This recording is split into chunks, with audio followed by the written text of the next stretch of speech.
થઈ ગયું ભાઈ? ચલો તો 10.7 page number per the era of reforms, કે કઈ રીતના રિફોર્મ શરૂ થયા. તમને એવું લાગે કે રિફોર્મ્સ જે છે એ બધું 91 માં થયેલું છે? ના ભાઈ ના. એની પહેલા બધા જે છે એ લોકો કઈ આવ મૂર્ખ નહોતા કે એ લોકોને ભાન ન પડતી હોય. એ લોકોએ પણ કોશિશ કરી. એકચ્યુઅલી જે કોન્ક્રીટ શરૂઆત જે થઈ એ 91 માં થઈ, પણ એની પહેલા પણ ઘણી બધી કોશિશ કરવામાં આવી હતી. તો ઈ સેન્સમાં તો અહીંયા આગળ 1980 ટુ 1990 નો જે પીરિયડ છે, 1980 થી 1990 ઈ પીરિયડનું ડિસ્કશન કર્યું છે પેજ નંબર 10.7 પર. The seeds of early liberalization. Now what is liberalization? Liberalization એટલે કે ધંધાને છૂટછાટ આપવી. પહેલા બધું હતું કે લાયસન્સ લેવાનું, ધંધો કરતા પહેલા આ પરમિશન લ્યો, ફલાણો લ્યો, એ બધું લિબરલ કરવું. and reform were shown during 1980s, especially after 1985. અગર જો વધારે ડિટેલમાં જઈએ તો 85 પછી. in the early 1980s એટલે કે શરૂઆતના 4-5 વર્ષમાં 1980 થી 1985 ની વાત કરે છે. Considerable efforts were initiated in different direction to restore reasonable price stability. કે માર્કેટમાં જે વોલેટિલિટી હતી પ્રાઇસની, પ્રાઇસ ઉપર નીચે જે થતી હતી એને શું કરવું હતું? સ્ટેબલ કરવી હતી. through a combination of tight monetary policy, fiscal modernization and a few structural reforms. તો મોનેટરી પોલિસી, આરબીઆઈ જે રાખે દેખરેખ, જેમ કે રેપો રેટ વધારવો ઘટાડવો, એ બધી વસ્તુ. એની સિવાય ફિસ્કલ મોડર્નાઇઝેશન, જેમાં ટેક્સીસ વધારવા ઘટાડવા, તો એ બધું નક્કી કરવાનું. આવા બધા રિફોર્મ્સ લાવવામાં આવ્યા હતા. These initiatives spanning between 81 to 89, એટલે કે આ 10 વર્ષના ગાળામાં તમને જોવા મળે છે. Practically referred to as a early liberalization. તો early liberalization વર્ડ બોલે તો તમારે એને 81 to 89 ના કન્ટેક્સ્ટમાં સમજવાનું. Where specifically aim at changing the prevailing thrust on inward oriented trade and investment practices. Inward oriented મતલબ કે હવે આપણે પ્રોડક્શન માં પહેલા શું જોશું? ખુદ બનાવવાની કોશિશ કરીએ, બરાબર, બહારથી મંગાવવાની જગ્યાએ. એ એક કોશિશ કરવામાં આવી હતી. એન્ડ ઇન્વેસ્ટમેન્ટ પ્રેક્ટિસ, અને પૈસા વધારે કન્ટ્રીમાં આવે, એ એક જોવાનું. In fact this liberalization is often referred to as a reforms by stealth to denote its ad hoc and not widely publicized nature. આ બધી જે વસ્તુ હતી એ આમ કહેવાય ને ધીમી ગતિએ ચાલતું હતું, ધીરે થોડુંક થાય, હજુ સ્ટોપ, થોડુંક એને સ્ટેલ્થ ના સેન્સમાં દેખાડેલું છે. અને એડ હોક એટલે કે એક કામ કર્યું, ચલો હવે બીજું કામ કરશું, પછી ત્રીજું કામ કરશું, તો વારાફરતી કરવામાં આવ્યું હતું. અને એકદમ મોટા પાયે પબ્લિસાઇઝ નહોતું કરવામાં આવ્યું, પબ્લિકલી દેખાડવામાં આવ્યું હોય કે ઓહો અમે બહુ મોટું ચેન્જ કર્યો, એવું નહોતું. નાના બધા ચેન્જીસ હતા. Despite the fact these efforts were not in the form of comprehensive package as the one in 91. આ બધી વસ્તુ જે છે એ વર્ષ સુધી ચાલતી હતી. જે 91 માં જે થયું હતું એક હારે કરવામાં આવ્યું હતું. What is the difference between these two reforms? કે આ જે હતા ગાળામાં 80 to 90 ના જે ગાળામાં રિફોર્મ્સ આવ્યા એ બધા સ્ટેપ બાય સ્ટેપ નાના હતા. જ્યારે 91 માં એક સાથે ધબડકો બોલાવવામાં આવ્યો છે. એટલે એક સાથે બધા ચેન્જીસ કરવામાં આવ્યા. જ્યારે આમાં એવું નહોતું. To reverse the centralized controls and the protectionist bias in a policy, they started bearing fruits in the form of higher growth rate during the 1980s. આ બધાનો જે છે એ શરૂઆતમાં ફાયદો મળ્યો as compared with the previous 3 decades. The average annual growth rate of GDP during the 6th plan, that is 1980 to 85, અને 7th plan જે 85 to 90, આ વચ્ચે 5.7 5.8 રહ્યો, જે સારું કહેવાય, ખરાબ ન કહેવાય, બહુ સારું ન કહેવાય, મોડરેટ. ઓકે, ચલો. The early reforms in 1980 broadly covered 3 areas. ત્રણ વસ્તુને લોકો ટાર્ગેટ કરી. કઈ ત્રણ? આ બધું યાદ રાખજો. 91 ના રિફોર્મ્સ નથી, બિફોર ધેટ, એટલે કે early liberalization ના છે. એમાં ત્રણ વસ્તુ ઉપર કોશિશ કરી હતી, ફોકસ કર્યું હતું: industry, trade and taxation. Simultaneously, government also embarked on a policy of skillful exchange rate management. જે exchange rate હતો, મતલબ કે જે workers related, એમાં પણ કોશિશ કરવામાં આવી કે ભાઈ વધારે ને વધારે સારી રીતના વર્કર્સ કામ કરી શકે, વધારે પ્રોપર વે થી બિઝનેસ થાય. આના સિવાયમાં જે ફોરેન એક્સચેન્જ રેટ હતો, બરાબર, મેઇનલી ફોરેન એક્સચેન્જ રેટ તમે કદાચ ભણ્યા હશો, $1 is equal to 80 rupees, $1 is equal to 90 rupees. આ જે રેટ છે એને પણ સ્ટેબલ કરવો. The prominent industry policy initiative during this period directed towards removing constraint on growth and creating more dynamic industrial environment.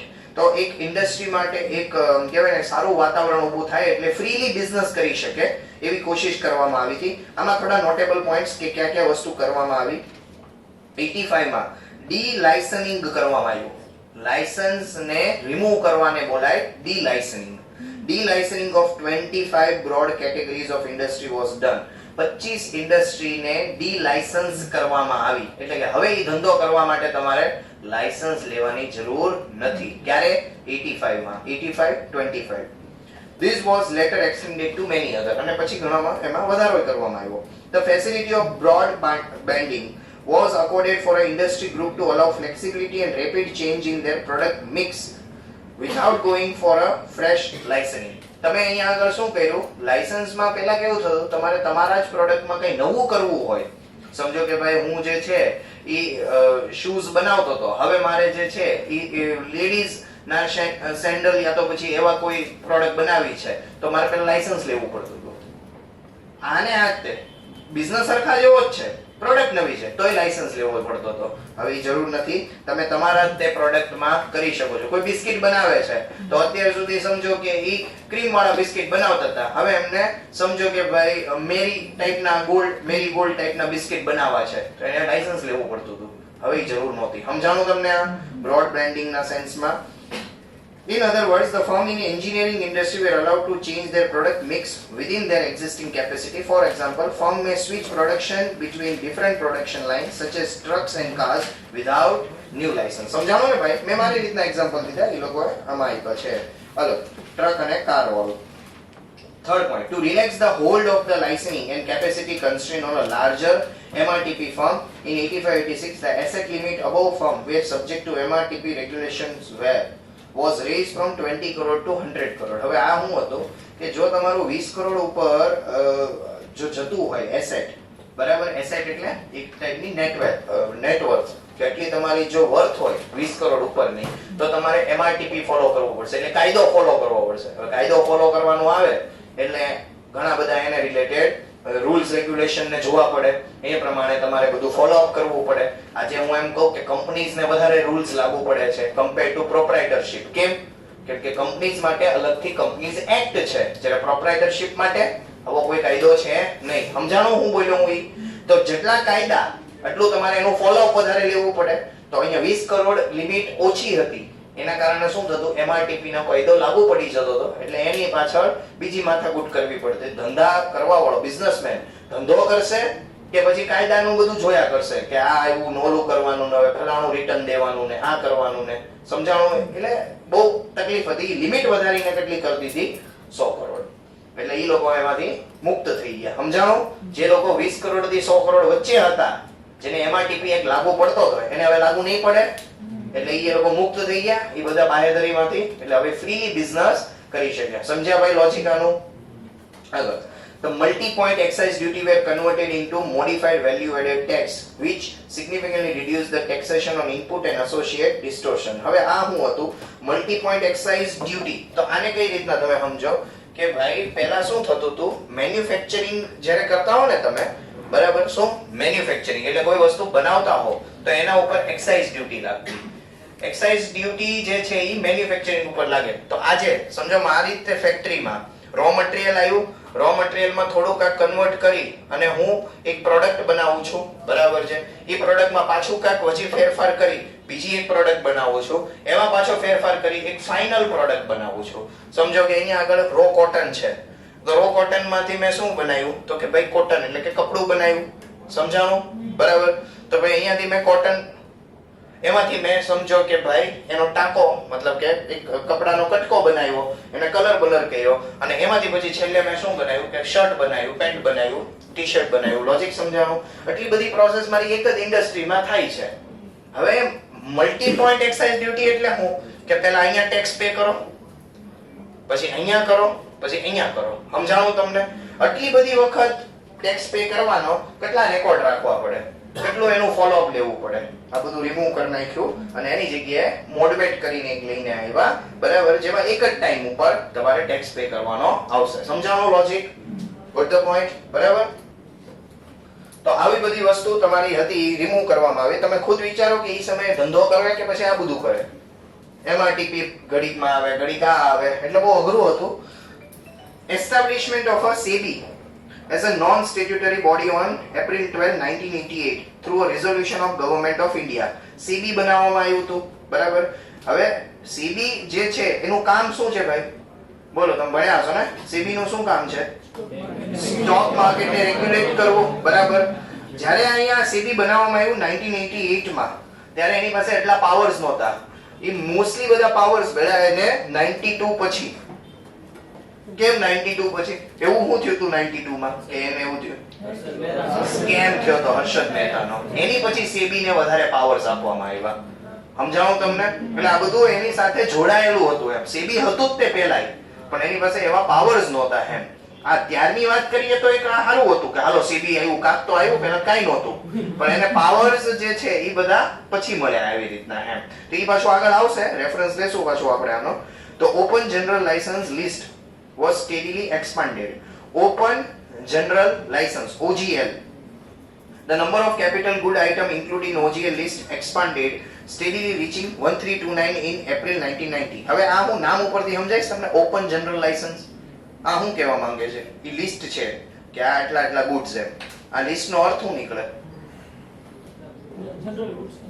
હા, એટલે કે આમાં તમારે લાયસન્સ લેવાની જરૂર નથી. ઈ સેન્સમાં છે આ.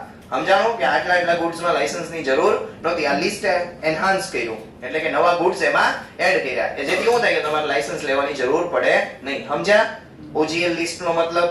ઓકે, સમજ્યા ને ભાઈ? કે આમાં તમારું આવે કે હાલો ભાઈ આમાં તમારું આવ્યું ક્લોથ્સ, તો ક્લોથ્સ બનાવવા હોય તો તમારે લાયસન્સ લેવાની જરૂર નથી. એવી રીતના તો એવી રીતના બધા એડ કર્યા.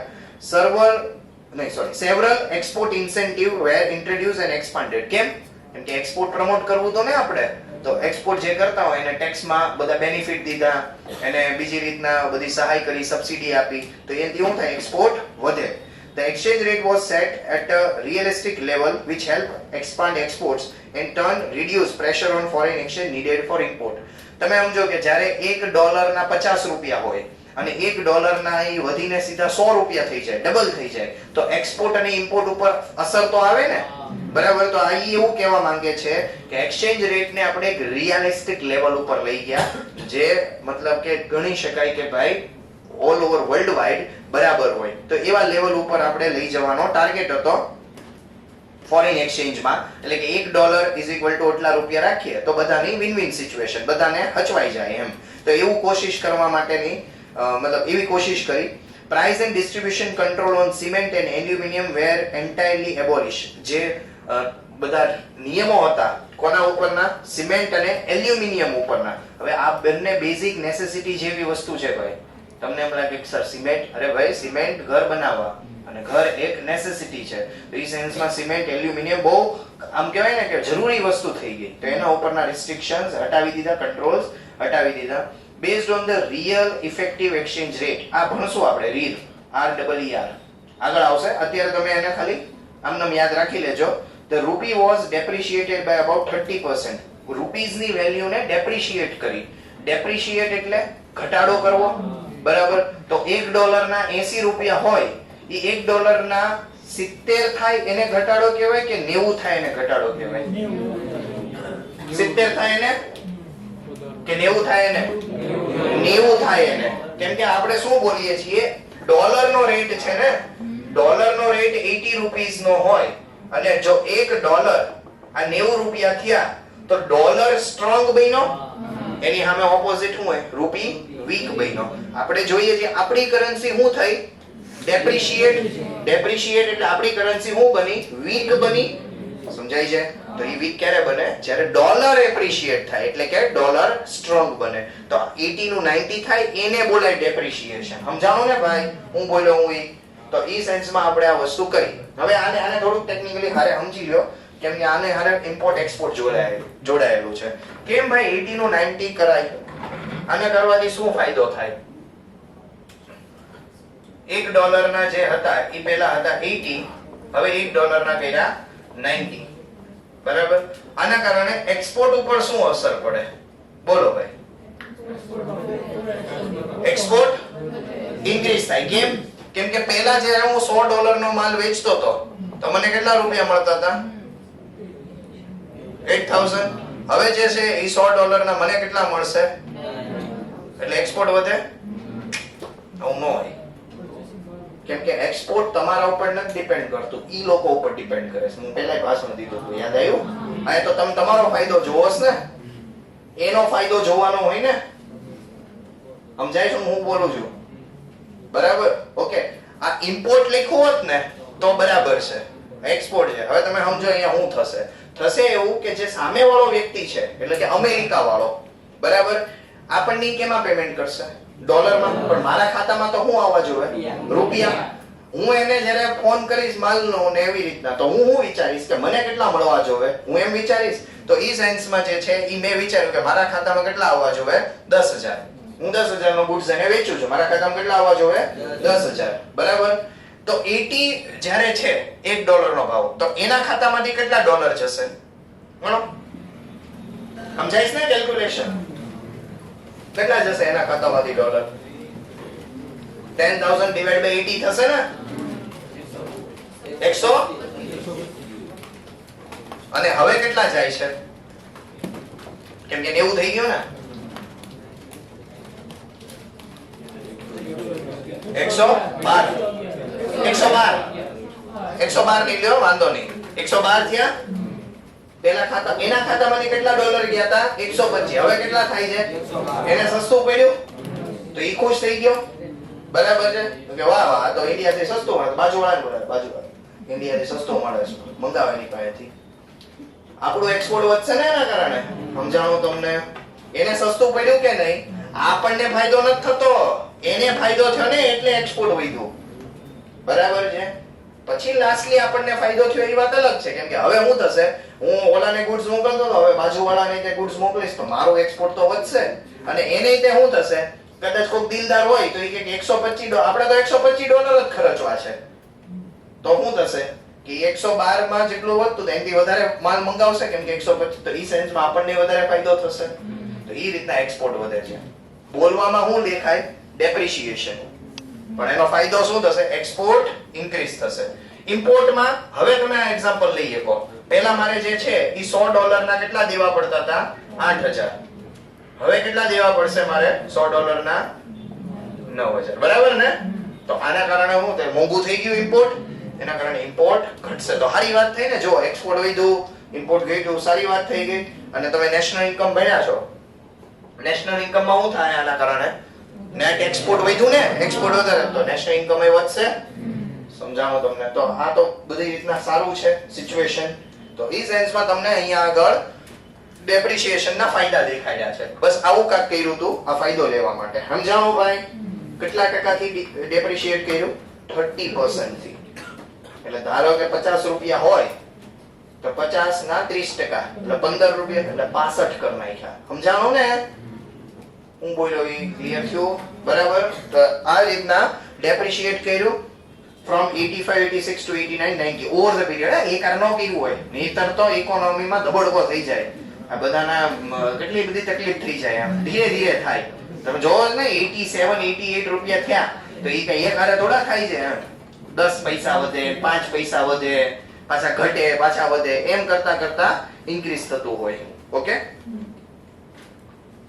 ચલો આગળ વધીએ. This reflect a considerable change in official attitude towards exchange rate depreciation. આનો ફાયદો થયો, એટલે ફાયદો ઇન ધ સેન્સ ફાયદો લેવાની કોશિશ કરી. કેટલો થયો એ જે આગળ જોશું. The budget for 1986, 86 માં જે બજેટ આવ્યું હતું, introduce policy of cutting taxes further. પાછા ટેક્સ ને કટ કર્યા, liberalizing import, reduce tariff. તો દેખો શરૂઆતમાં પહેલા કર્યું, પાછું કર્યું.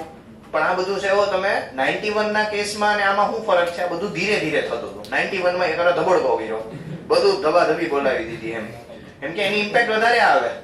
જો પાણી તમે ડેમ માંથી ધીરે ધીરે છોડો તો પૂર ન આવે, પણ બધા દરવાજા એકહારે ખોલી નાખો તો પૂર આવે ને. એવી રીતના અહીંયા પોઝિટિવ સેન્સમાં 91 માં શું કર્યું? એકહારે બધા રિફોર્મ્સ લાવ્યા, એટલે એનો બેનિફિટ વધારે થાય. સમજાણું? નુકસાન વધારે થાય એમ બેનિફિટ એ વધારે થાય. તો ઈ સેન્સમાં આ વસ્તુ વિચારવાની. ચલો આગળ વધીએ. હવે નેગેટિવ સાઈડમાં આ બધું તો આવું કર્યું, પણ આનો ફાયદો શું થયો ને શું કેવું થયું ને 91 માં આપણે કેમ રિફોર્મ લાવવા પડ્યા એની હિસ્ટ્રી. હવે However, the growth performance of the economy was thwarted due to structural inadequacy and distortion. તમે હું અહીંયા ભાષણ દીધું કે એક્સપોર્ટ વધશે, ઇમ્પોર્ટ ઘટશે, બરાબર છે? એક્સપોર્ટ વધવા માટે પહેલા ગુડ્સ બનવા જોઈએ ને. તમને ઓર્ડર તો ઓલાય દઈ દીધો, તો મોકલ ભાઈ. અત્યારે 10,000 નો મોકલ, હવે 50,000 ના માલ મોકલ. 50,000 નો માલ બનાવવા માટેના મશીન હોવા જોઈએ ને, એટલી કેપેસિટી હોવી જોઈએ ને. આને કહેવાય તમારી ઇન્ફ્રાસ્ટ્રક્ચર સપોર્ટ. ઇલેક્ટ્રિસિટી જ નથી, બનાવે ક્યાંથી માલ?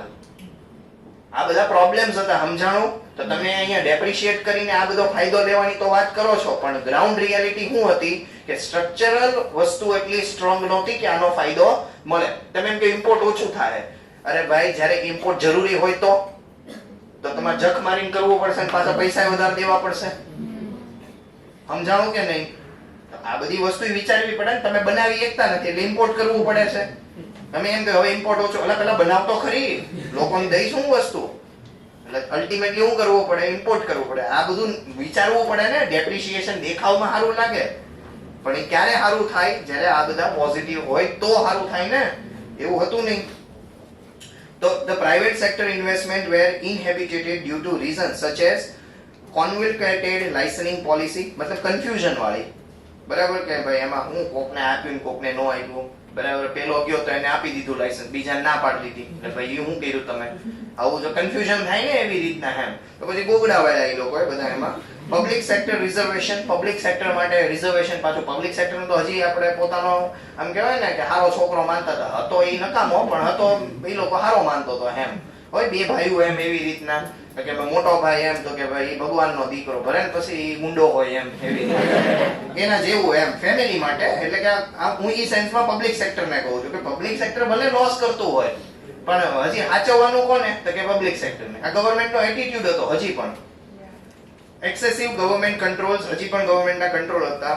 Due to reservation of goods to small scale sector. યાદ છે ને મેં કાલે પરમ દિવસે ઓલું શૂઝ વાળું એક્ઝામ્પલ દીધું હતું કે ભાઈ મારે ધંધો વધારવો છે પણ વધારી નથી શકતો.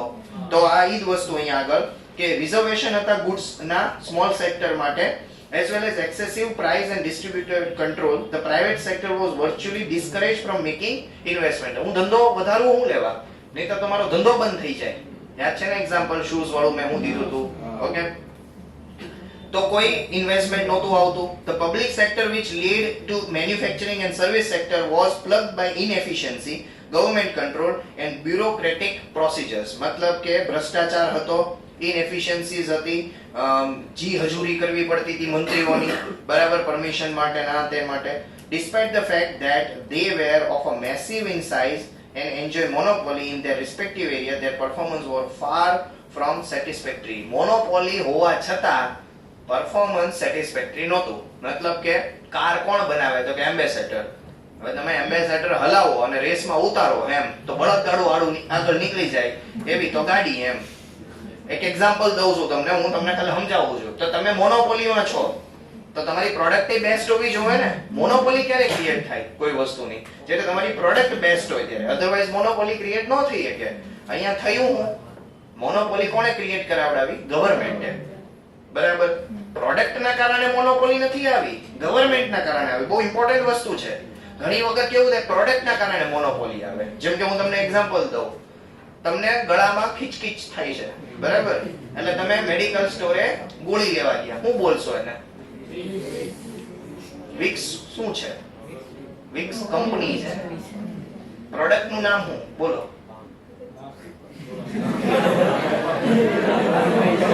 તમને જે આજુબાજુ વાળા કે એની વાત નથી કરતા આપણે.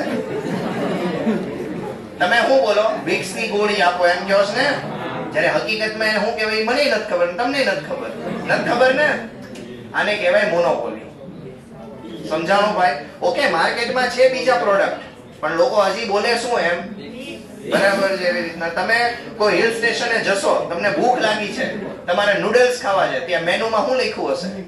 મેગી લખ્યું હશે, નૂડલ્સ નહીં લખ્યું હોય. પછી મેગીની જગ્યાએ ભલે ને યીપી આપી દે પણ હોય મેગી એમ, લખ્યું હોય Maggi.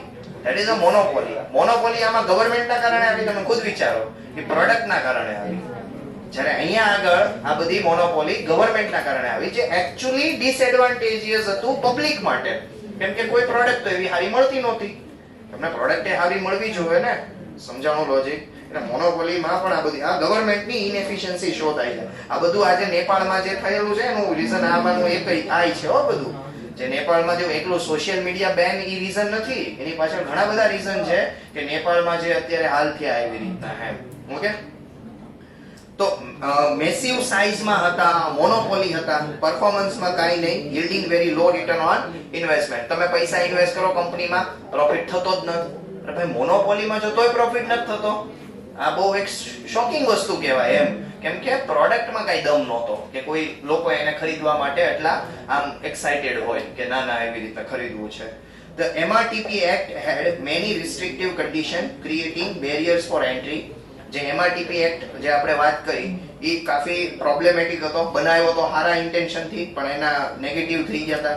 Diversification and expansion for large industry houses, import control in the form of tariff. Okay, તારીફ નથી, આ ટેરિફ છે. એક વખત મેં સ્કૂલમાં એક છોકરાને રીડ કરવા દીધું એમ, તો બધા ઉઠતા હતા એમ, બધું થિયરી હાલતું હોય, અચાનક કે તારીફ, હું જાગી ગયો, કોને તારીફ કરી? તારીફ it is a tariff. Okay, tariff એટલે ટેક્સીસ. પણ ટેરિફ ક્યારે બોલાય અને ટેક્સીસ ક્યારે બોલાય? જ્યારે તમે ઇમ્પોર્ટ એક્સપોર્ટ રિલેટેડ ટેક્સીસ ની વાત કરો ત્યારે એને ટેરિફ બોલાય, અધરવાઇઝ એ ટેક્સીસ છે. કોટા એટલે કે મેક્સિમમ લિમિટ. આપણે ઘણી વખત બોલીએ ને કે કોટા સિસ્ટમ છે એવી રીતના એમ કે આટલાથી વધારે હોવા જોઈએ, આટલાથી ઓછા ન, એટસેટ્રા એટસેટ્રા. તો અહીંયા પણ એક કોટા સિસ્ટમ હતી કે આનાથી વધારે તમે ક્વોન્ટિટીમાં ગુડ્સ મંગાવી શકો નહીં. એ વખતે બીજા quantitative restriction ensure that foreign manufacturers, એટલે કે જે અમેરિકાની કંપની ને એવું હોય, and component did not cross the borders, અને એ આપણી કન્ટ્રીમાં આવી શકે નહીં. કેમ કે ટેરિફ છે, કોટા છે, એટલે વધારે ગુડ્સ આવશે નહીં. And compete with domestic industry. પોતાના છોકરાને, મતલબ એક નાનો છોકરો હોય બરાબર 2-3 વર્ષનો, તો આપણને શું કે ભાઈ બહાર જશે ને પડી જાય ને કંઈક વાગી ગયું તો એને બહાર જ નહીં મોકલવાનો, ઘરમાં બેહાડી રાખો. ચાલો એનાથી પ્રોટેક્શન તો થઈ ગયું, પણ ડેવલપમેન્ટ થાય, સમજાણું? બસ આ ડોમેસ્ટિક કંપની આરે થયું, મારો દીકરો કરીને ખોળામાં બેહાડી દીધો એમ. પછી તમારો દીકરો બહાર માર્કેટમાં જ્યારે જાય ત્યારે ફેંકાઈ જાય. સમજાણું લોજિક? એવી રીતના તમારે ભાઈ ભણતર આરે ગણતર હોવું જોઈએ એમ બોલાય ને. એમ ડોમેસ્ટિક કંપની માટે શું છે કે કોમ્પિટિટિવ હોવા જોઈએ ને. તમે તમારી પ્રોડક્ટ ફોરેન કોમ્પિટિશન ની હારે ઊભી રહે એવી હોવી જોઈએ. હવે આ લોકો પાસે એમ કહું તો શું, બળદ ગાડું હરાવી દેવી તો ગાડી હતી. એમાં તમે સમજો કે ઈ સમયની ટોયોટા યા પછી તમારી સુઝુકી એવી બધી કંપનીઝ જે હતી ઈ બધી આવે માર્કેટમાં, તો એમ્બેસેડર તો ક્યાંય ખોવાઈ જાય, અને ખોવાઈ જ ગયા છે. તમે લોજિક સમજો છો ને? આ સમયે આવું એક નહીં, બધી ઇન્ડસ્ટ્રીમાં આવું હતું. તો હવે ફોરેન થી આવશે તો ડોમેસ્ટિક વાળા તો બધા પતી જાય. આ બીક હતી, આ બીક 91 માં હતી. તમે હજી સમજો, હું તમને કેમ ડોક્ટર મનમોહન સિંહ નું એટલું કહું છું એવી રીતના, આ વેલિડ વસ્તુ હતી, એમાં કઈ ખોટું નહોતું. કેમ કે આ લોકો કઈ એવા હતા નહીં કે ભાઈ પ્રોડક્શન સારું કરે, એને પ્રોટેક્ટ કરવાના છે. કેમ કે એ લોકો એમ્પ્લોયમેન્ટ આપે છે, એ ડોમેસ્ટિક છે ભાઈ, પોતાના છોકરાને બચાવો તો ખરી ને મરતા એવી રીતના. એમાં કઈ ખોટી વાત નહોતી, પણ આ લોકો એટલું બધું એને પંપાયો કે બિચારો એ ટૂંકમાં કોમ્પિટિશનમાં રહી કેમ હતો નહીં એમ, પોપલો બની ગયો ટૂંકમાં. ચલો, તો ફોરેન ઇન્વેસ્ટમેન્ટ નહોતું આવતું, ફોરેન કોમ્પિટિશન નહોતું. Briefly put, the rules and regulation which were aimed at promoting and regulating the economic activity become major hindrances to growth and development. Hindrances એટલે અવરોધ, બરાબર કે અવરોધ બની ગયા growth અને development ના. Though the reforms in 1980s were limited in scope, were without clearly observable roadmap as compared to new economic policy. 91 માં જે આવ્યા એ બધા વધારે પ્રિસાઇઝ હતા, વધારે પ્લાનિંગ સાથે હતા, બહુ વ્યવસ્થિત બનાવવામાં આવ્યા હતા. They were instrumental in bringing confidence in the minds of politicians and policymakers regarding efficacy. Efficacy मतलब आवडत of policy change to produce sustained economic growth. તો એ આમ દેખાતું હતું કે ના, આ બધી વસ્તુ હવે જે થશે એનાથી ફાયદો થાય, આવું વિચારવા માંડ્યા લોકો. The belief that well regulated competitive market can ensure economic growth. જો તમે માર્કેટને ખુલ્લું કરી દો પણ હારે રેગ્યુલેટ કરો, એટલે એનો વર્ડ કેવો વાપરો જુઓ, વેલ રેગ્યુલેટેડ કોમ્પિટિટિવ માર્કેટ. આપણું માર્કેટ રેગ્યુલેટેડ તો હતું જ તે, પણ કોમ્પિટિટિવ નહોતું પહેલા. તો એને કોમ્પિટિટિવ બનાવો. કોમ્પિટિટિવ બનાવશો ભાઈ માર્કેટને, આજે માર્કેટમાં કોમ્પિટિશન ક્યારે આવશે? જ્યારે નવી કંપની આવે ત્યારે એટલે તમારા દરવાજા ખોલવા પડે ટૂંકમાં, ઓકે, તો આ થશે. પણ આરે રેગ્યુલેશન્સ, આ રેગ્યુલેશન્સ જ મેઇન હતું કે કેવા રેગ્યુલેશન્સ હોવા જોઈએ જેથી ઈ લોકોને એમ ન લાગે, કોને, ફોરેન વાળાને. નહીતર કોકોકોલા આવીને વહી ગઈ હતી, મેં શું બોલ્યો તો હું 1980s માં કોકોકોલા આવીને વહી ગઈ, કેમ કે ઈ લોકોએ દરવાજા લિબરલાઇઝેશન કર્યું હતું ને શરૂઆતમાં, તો એ આવ્યા પણ બધું એટલું બધું આમાં માથાકૂટ હતી કે ઈ લોકોને એમ કે આ ધંધો થોડો કરાય.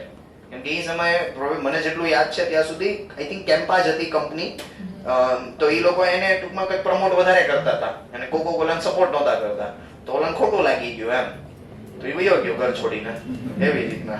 બરાબર, મોટા ભાઈ બહુ વાંચવે છે તો અમારો નીકળો એની જેવું.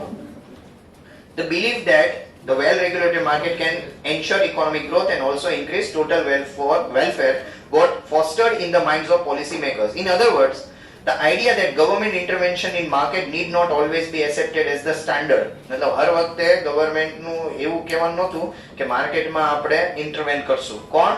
ગવર્નમેન્ટ ખુદ ઇન્ટરવેન કરશે એવું નહોતું. that market should be given priority over government in the conduct of good number of economic activity. તો હવે આ લોકો માનવા માંડે કે ભાઈ આપણે થોડુંક હવે આમાંથી બહાર નીકળવું જોઈએ અને માર્કેટને પોતાની રીતના ચાલવા દેવું જોઈએ. Thus, the liberalization in 1980 served as necessary foundation for the more universal and organized reforms. Okay? હવે પાછા પોઈન્ટ ઉપર જઈએ તો કેમ ઇકોનોમિક રિફોર્મ્સ લાવવામાં આવ્યા હતા?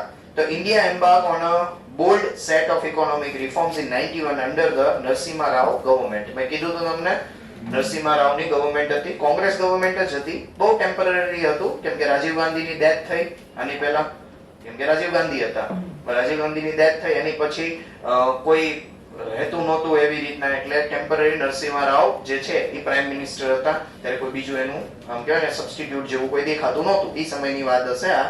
એટલે નરસિમ્હા રાવ કઈ એવા કઈ બહુ મોટા ઓલા નહોતા એમ કે ભાઈ એને આ બધા આવ્યા એટલે રિફોર્મ્સ આવ્યા એવું નહોતું. એ તો સિચ્યુએશન કમ્પલસરી ફોર્મમાં આવી હતી. એ જોઈએ હમણાં કેમ રિફોર્મ લાવવા પડ્યા. એમાં કે નરસિમ્હા રાવ આવ્યો એટલે રિફોર્મ આવ્યા એવું નથી ભાઈ, બરાબર. એની પાછળ ઘણા રીઝન હતા, એ સમજવાના છે.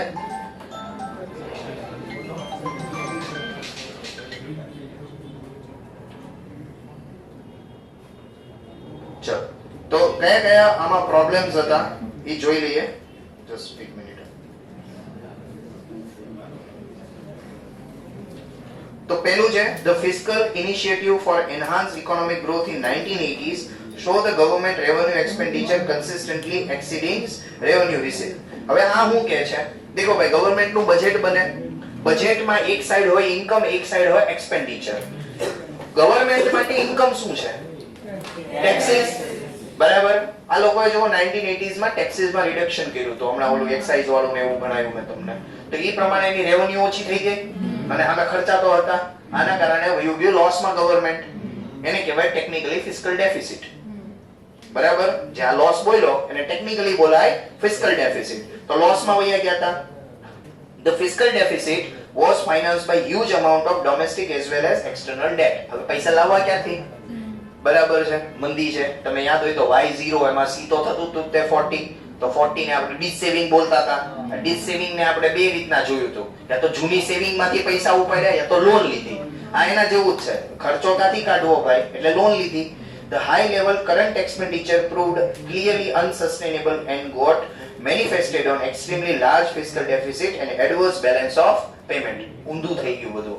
આપણે જે વિચારતા હતા કે આનાથી ફાયદો થાય, નુકસાન થવા માંડ્યું. ફિસ્કલ ડેફિસિટ લોસમાં વયું ગયું, મતલબ સોરી બજેટ લોસમાં વયું ગયું એટલે ફિસ્કલ ડેફિસિટ થઈ ગયો. અને બીઓપી બેલેન્સ ઓફ પેમેન્ટ જે આ તમને મેં સમજાવ્યું હમણાં, બરાબર છે. આની અસર શું થશે?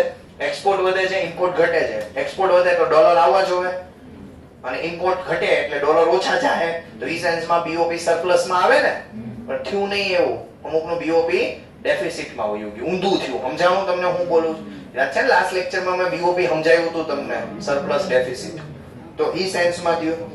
Persistent huge deficit led to swelling public debt and a large proportion of government revenue had to embark for interest payment. Loan લઈને બેઠા હતા તો લોન ચૂકવવી તો પડશે, લોન તો ચૂકવવી પડશે, ઉપર ઇન્ટરેસ્ટ એ ચૂકવવું પડે. આ બધે માથે પડ્યું એમ. પૈસા તો લઈને બેહી ગયા, હવે ચૂકવશો ક્યાંથી?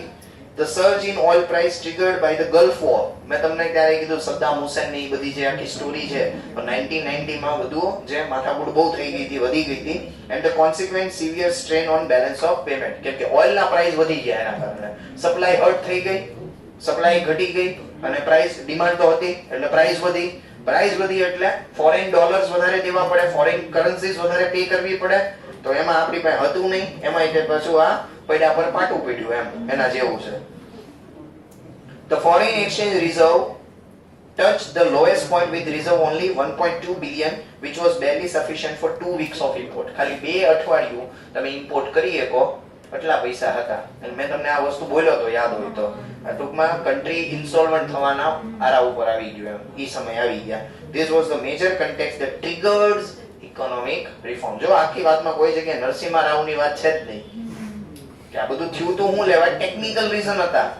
કોઈ એવું નહોતું કે ભાઈ આજે હું જિંદગીમાં બદલાવ લાવીશ, એવું નહોતું ભાઈ, લાવવું પડે એમ જ હતું.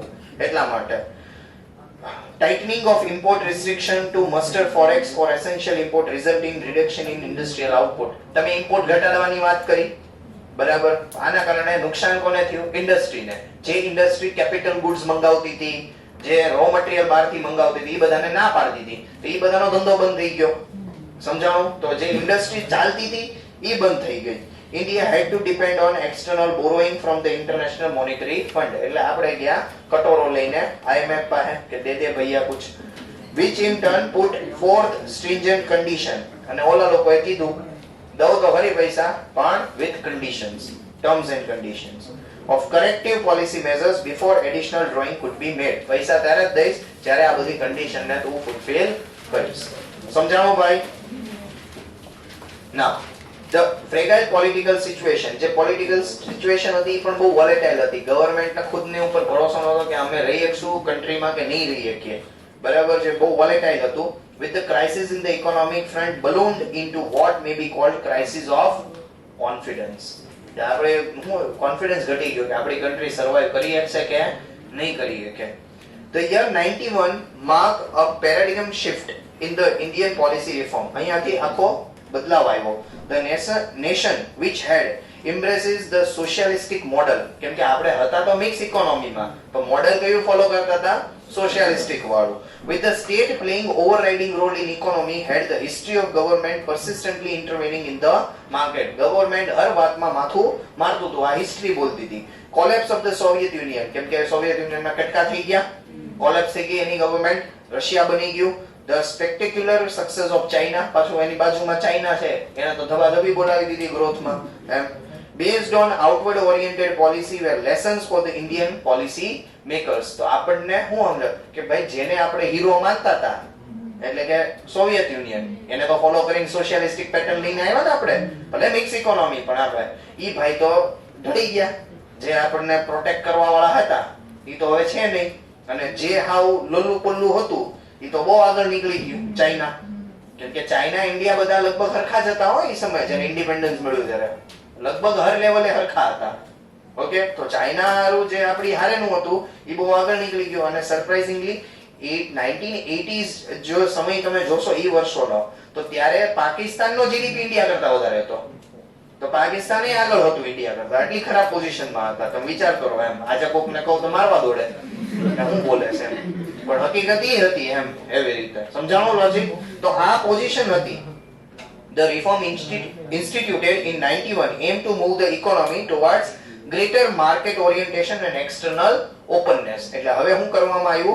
માર્કેટ ઇકોનોમી બનાવવામાં આવે અને એક્સટર્નલ ઓપનનેસ, જેને ગુજરાતીમાં હું કહું દરવાજા ખોલી દીધા આપણે. The reforms popularly known as LPG, liberalization, privatization, globalization, split a major shift in economic philosophy and fundamental change in approach and had two major objectives. બે objective હતા, બહુ simple objective હતા. Okay, reorientation of the economy from a centrally directed and highly controlled one to market friendly and or market oriented economy. Economy ને market oriented બનાવવી. and બીજું જે થોડુંક એક long term measure જેવું હતું, macroeconomic stabilization by substantial reduction in fiscal deficit. જે loss થઈ ગયા ભાઈ એને ઘટાડવા. Now, a detailed description of reforms measure is beyond the scope of the unit. મતલબ કે આગળ જે તમને આપ્યું છે એ પૂરતું નથી એવું કહે છે. આપ્યું તો છે પણ પૂરતું નથી. We shall now have a brief account of a major measures in terms of 91. તો 91 ના આપણે જે બેઝિક વસ્તુ છે એને આપણે ડિસ્કસ કરશું. As we know, the momentum of reforms originated in the critical economic, fiscal and balance of payment crisis. જે વાત આગળ કરી, fiscal deficit હતું, BOP crisis હતું, ઘણા બધા problems હતા. Therefore, the reform package was structured as the core package of mutually supportive reforms. Mutually supportive એટલે એકબીજાને સપોર્ટ કરતું હોય. તો પ્રાઇમરી માં એવું કંઈક કરીએ કે સેકન્ડરી ને સપોર્ટ કરે, સેકન્ડરી માં એવું કરીએ કે સર્વિસ સેક્ટર ને સપોર્ટ કરે. સમજાણું? મ્યુચ્યુઅલી જે આપણે સપોર્ટ કરતું હોય એવું કાંઈક પેકેજ જોતું હતું to address the balance of payment crisis and structural rigidity. Rigidity એટલે આપણે આમ જે કહેવાય ને અટકી ગયા હોઈએ, રિજિડ બોલીએ આપણે ઘણી વખત એમ. તો રિજિડિટી હતી. શું રિજિડિટી? મેં અહીંયા સંભળાયું તમને કે એક્સપોર્ટ વધારવું હતું, વધે એમ જ નહોતું. ઇલેક્ટ્રિસિટી નહોતી, રોડ્સ નહોતા, પેકિંગ મટીરીયલ ન મળે, મશીન નહોતા. તો કેમ વધારવું? આ રિજિડિટી હતી. તમને થોભી દીધા હતા એમ ઓર્થોડોક્સ થિંકિંગ એ. The policy paradigms focus on a shifting from central direction to market orientation. The policy can be broadly classified as તો ઉપર બે આવ્યા હતા એ હતા મેજર ઓબ્જેક્ટિવ. હવે આવે છે ક્લાસિફિકેશન કયા બે પાર્ટમાં થયા. સમજાણું ને ભાઈ? ઉપર હતા બે ઓબ્જેક્ટિવ કેમ કે પછી કન્ફ્યુઝન ન થાય. અહીંયા તમારા છે કે ક્લાસિફિકેશન. તો બે ક્લાસિફિકેશન કર્યું. એક હતું તમારું સ્ટેબિલાઇઝેશન મેજર્સ, સ્ટેબલ કરવું. સ્ટેબિલાઇઝેશન વોલેટાઇલ હોય, પ્રાઇસ ઉપર નીચે થતી હોય એને સ્ટેબલ કરવું. અને બીજું હતું સ્ટ્રક્ચરલ રિફોર્મ્સ એટલે કે પાયાથી બેઝિક સુવિધાઓ આપવી. તો શું કહે છે? Stabilisation measures which were short term measures to address the problem of inflation and adverse BOP. સમજાણો ભાઈ? જે ઇન્ફ્લેશન અને આ BOP માં જે બધું ભવાડા થઈ ગયા હતા એ બધા સુધારવા શોર્ટ ટર્મ માં ફટાફટ. Short term in the sense પહેલા આ કર ભાઈ, બાકી બધું ગયું તેલ લેવા. અને બીજું શું હતું? એક લોંગ ટર્મ વિઝન હતું. Structural reform measures which are long term and continuing nature amid bringing in a productivity and competitiveness by removing the structural rigidity in different sectors of the economy. તો અલગ અલગ સેક્ટરમાં જે rigidity હતી એ remove કરવી અને એ લોકોને કોમ્પિટિટિવ બનાવવા, માર્કેટમાં વધારે સારા દેખાડવા. નાઉ ચલો હવે આપણે બધા રિફોર્મ્સ ને વન બાય વન લેતા જશું. એમાંથી પહેલું રિફોર્મ છે ફિસ્કલ રિફોર્મ્સ. ફિસ્કલ નામ ઉપરથી જ ખબર પડે કે અહીંયા કઈ ટેક્સેશન રિલેટેડ વધારે વાતો છે. બરાબર? તો આપણે એ સેન્સમાં સમજશું. The escalating deficit level rendered the stabilization efforts rather complicated. એક તો પહેલેથી જ મેં કીધું એમ કે કીચડ છે. હવે કીચડમાં તમારે ચાલવાનું છે અને એમાંથી તમારે પાછો રોડ બનાવવો છે. એટલે આ બહુ ડિફિકલ્ટ ટાસ્ક હતું. પહેલેથી કોમ્પ્લેક્સ સિચ્યુએશન. ડેફિસિટ છે, ટેક્સ રેટ કટ કરેલા છે. બરાબર? ટેક્સ વધારશું તો હાઉ બિઝનેસ નહીં આવે. તમે ખુદ વિચારો ને સિચ્યુએશન. તમે ફાઇનાન્સ મિનિસ્ટર છો, તમે એમ કહો ડેફિસિટ મારે ઓછો કરવો છે તો શું કરશો? ઇન્કમના સોર્સ વધારવા પડે, એક્સપેન્સ ઘટાડવો પડે. તો ટેક્સ વધારી દીધો અને સબસિડી બંધ કરી દીધી. ઇન્ડસ્ટ્રી આમથી ધંધો નહોતો કરી શકતું. હવે એમાં તમે ટેક્સ વધારશો અને સબસિડી બંધ કરશો તો હાવ કામ બંધ થઈ જાય ને. બરાબર? તો કેટલી કોમ્પ્લેક્સ સિચ્યુએશન હતી. આમાંથી બહાર નીકળવાનું હતું. ઓકે, એક મિનિટ. હેલો, હા હા હું છું લેક્ચરમાં. અર્જન્ટ એટલું કે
Yeah.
ચલો તો આપણે વાત કરતા હતા કે કેટલો પ્રોબ્લેમેટિક સિચ્યુએશન હતી.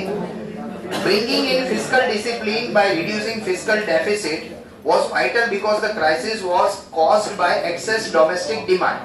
ડિમાન્ડ બહુ વધારે હતી પ્રોડક્ટની, એક્સેસ ડિમાન્ડ હતી. તો આપણે ભણે એક્સેસ ડિમાન્ડમાં પ્રાઇસ રાઇઝ થાય, ઇન્ફ્લેશન આવે, બરાબર. સર્જ ઇન ઇમ્પોર્ટ્સ અને ડોમેસ્ટિક ડિમાન્ડ એટલી કે ડોમેસ્ટિકલી ઈ પ્રોડ્યુસ થતું નહોતું એટલે બહારથી મંગાવવું પડતું હતું. And the widening of the current account deficit, એટલે કે આ ઓલું બીઓપી ડેફિસિટ જેવું જ છે કે ઇમ્પોર્ટ વધારે કરવું પડે, એક્સપોર્ટ ઓછું થતું હતું એટલે ડેફિસિટ વધતો હતો. which was to be financed by drawing down on reserve, એટલે હવે આપણે આપણી સેવિંગ નો યુઝ કરવો પડતો હતો. પૈસા તો હતા નહીં ને, એટલે સેવિંગ જૂનું જે કાંઈ હતું એ બધું એનો યુઝ કરીને ચૂકવણી કરતા હતા. This was attempted by a radical measure to augment revenue and to curtail government expenditure. Main કોશિશ શું કરવાની હતી આપણે?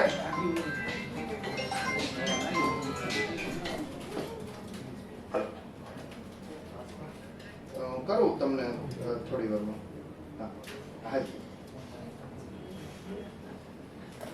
હા તો આપણે વાત કરતા હતા કે ઓગમેન્ટ રેવન્યુ મતલબ કે જે છે એ આમ રેવન્યુ કઈ એવી કઈ ખાસ હતી નહીં અને ગવર્મેન્ટે ખર્ચો જે છે એ કમ કરવાનો હતો. Measures to this effect includes introduction of a stable and transparent tax structure. આના માટે આપણે શું કરવાની જરૂર હતી? એક ટ્રાન્સપરન્ટ એટલે કે બધાને સમજાય એવું tax structure, ensuring better tax compliance, બધા ટેક્સ પ્રોપરલી ફાઇલ કરે, રિટર્ન્સ એના પ્રોપર ટેક્સ પે કરે, ટેક્સની ચોરી ન થાય એવું આપણે સ્ટ્રક્ચર બનાવવું હતું. thrust on curbing expenditure, તો જે ગવર્મેન્ટ એક્સપેન્ડિચર્સ છે ઈ તમારા કર્વ કરવા મતલબ કે એને ઓછા કરવા ઈ કોશિશ કરવું હતું. Reduction in subsidies and abolition of unnecessary subsidy, વધારાની સબસિડીને બધાને બંધ કરી દેવી. disinvestment of part of government's equity holding in select public sector undertaking, public સેક્ટરને જે નથી હાલતા બંધ જેવા છે એને વેચી દેવા. તો કાંઈક પૈસા આવે, આપણે ઘરે દિવાળીમાં શું કરીએ, જૂનો માલ સામાન વેચો ભાઈ, કાંઈક પૈસા આવે તો કાંઈક પછી એનો ઉપયોગ કરશું, બરાબર. ઈ સેન્સમાં અહીંયા કે ભાઈ એવા ગવર્મેન્ટ ડિપાર્ટમેન્ટ સેલ કરી દેવા. encouraging private sector participation, private સેક્ટરને વધારે મોટિવેટ કરવું કે ધંધો કરવા અહીંયા આવે. આ બધી વસ્તુ જે એમ હતો કેમાં? ફિસ્કલ રિફોર્મ્સમાં. ઓકે, આ બધી વાત કરી આપણે fiscal રિફોર્મ્સમાં. In order to bring in a fiscal discipline, it was essential to do away with a temptation to finance deficit through the easy path of money creation. હવે તમે મની ક્રિએશન મેં તમને આની પહેલા શીખવાડ્યું હતું કે મની મલ્ટીપ્લાયર જ્યારે બોલ્યો તો હું ત્યારે કે ભાઈ 100 રૂપિયા નાખ્યા ને એના પછી કઈ રીતના ફેરા માર્કેટમાં આરબીઆઈ નો રેપો રેટ ને એ બધું વાત હતી આપણી. તો ઈ સેન્સમાં મની ક્રિએશન કરવું. therefore the government entered into historical agreement with the RBI. એટલે હવે અહીંયા પિક્ચરમાં આવ્યું RBI in September 94 to bring down the fiscal deficit in a phased manner to nil by 97-98. તો 97-98 સુધીમાં ક્યારની વાત છે? 94 માં કર્યું. તો તમે જો બધું 91 માં નથી થયું પાછું, એમાં કે પાછા ધીરે ધીરે ચેન્જીસ થયા હતા ઘણા, પણ કર્યા હતા બધા એક લોંગ ટર્મ પ્લાન થી, વિઝન થી. એટલે 94 માં કર્યું, જેમાં 97-98 માં એ રિડ્યુસ કરવાનું હતું. આગળ વધીએ, હજી છે ટાઈમ ભાઈ. Monetary financial sector reform. Drastic monetary and financial sector reform were introduced with the objective of making the financial system more efficient and transparent. જે લોન લેવામાં તકલીફ પડતી હતી, પૈસાને ઇન્વેસ્ટ કરવામાં તકલીફ પડતી હતી, આ બધું ઈઝી કરવું. The focus was mostly on reducing the burden of non-performing asset of the government banks. કે બેંકે જે લોન દીધી એ લોન નું બૂચ મારીને ભાગી ગયા એને કહેવાય નોન પરફોર્મિંગ એસેટ, NPA શોર્ટમાં. સાંભળ્યું છે NPA નામ? NPA એટલે શું કે ભાઈ મેં લોન લીધી હું બેંકના રૂપિયા ન દઉં, મારે લોનના રૂપિયા મેં બેંકે દીધા, હું એને પાછા ન દઉં તો મારું અકાઉન્ટ બની જાય એનપીએ, પૈસા આવતા નથી, like a bad debt. Bad debt કેમ હોય એની જેવું. તો આ બેંકના સેક્શનમાં એને બોલાય એનપીએ. તો એનપીએ વધતા હતા, એને ઘટાડવાના હતા. ઇન્ટ્રોડ્યુસિંગ એન્ડ સસ્ટેનિંગ કોમ્પિટિશન, કોમ્પિટિશન લાવવાનું હતું. ડીરેગ્યુલેટિંગ ઇન્ટરેસ્ટ રેટ, ઇન્ટરેસ્ટ રેટ જે કોણ રેગ્યુલેટ કરતું હતું અત્યાર સુધી? આરબીઆઈ. એને શું કરવાનું હતું? ડીરેગ્યુલેટ કરવું હતું. These include many measures. Important among them are interest rate liberalization and reduction in control on bank by Reserve Bank of India in respect of interest rate chargeable on loans and payable on deposit. Interest rate ને શું કરી નાખ્યું? એ લોકોએ liberalise કરી નાખ્યું. એટલે હવે control કોણ કરશે? ખુદ બેંક. બેંકને નક્કી કરો જે દેવું હોય તમે આપો ભાઈ. બરાબર છે? Okay. Opening of new private sector bank, નવી બેંકોને ખોલવામાં આવી, બનાવવામાં આવી. And facilitating greater competition among public sector, private sector and foreign bank and simultaneously removal of administrative constraint that reduce efficiency. જે બધા આ પરમિશન લ્યો ને ફલાણી પરમિશન લ્યો ને આમ રિઝર્વ રાખો ને ફલાણું રિટર્ન ભરો ને આ બધું ધીરે ધીરે કાઢતા ગયા, કોમ્પિટિશન વધારતા ગયા. રિડક્શન ઇન રિઝર્વ રિક્વાયરમેન્ટ, તમે ભણ્યા છો રિઝર્વ ઓછું થાય તો મની મલ્ટીપ્લાયરની ઇફેક્ટ વધારે આવે. 20% રિઝર્વ હોય એનું જે 5% કરી નાખે તો માર્કેટમાં વધારે પૈસા ફરવા માંડે. તો એ લોકોએ શું કર્યું? સ્ટેટ્યુટરી લિક્વિડિટી રેશિયો એસએલઆર અને સીઆરઆર. શું ફરક છે? સીઆરઆર એટલે તમે પૈસા કોની પાસે રાખ્યા છે? આરબીઆઈ પાસે એઝ અ રિઝર્વ, અને એસએલઆર એટલે બેંકે ખુદ રાખેલા છે. તો ઈ સેન્સમાં in line with recommendation of Narasimha committee report 1991. તો ઈ લોકોની કમિટી હતી, એનો એવો રિપોર્ટ હતો કે એસએલઆર સીઆરઆર ઘટાડો, તો ઈ ઘટાડવામાં આવ્યું. Liberalisation of bank branch licensing policy, licence હવે લેવા દેવામાં કાફી ઈઝી કરી નાખ્યું. નવી બેંક ખોલવી હોય, બ્રાન્ચ ખોલવી હોય તો. And granting of freedom to bank in respect of opening, reallocating and closure of branches.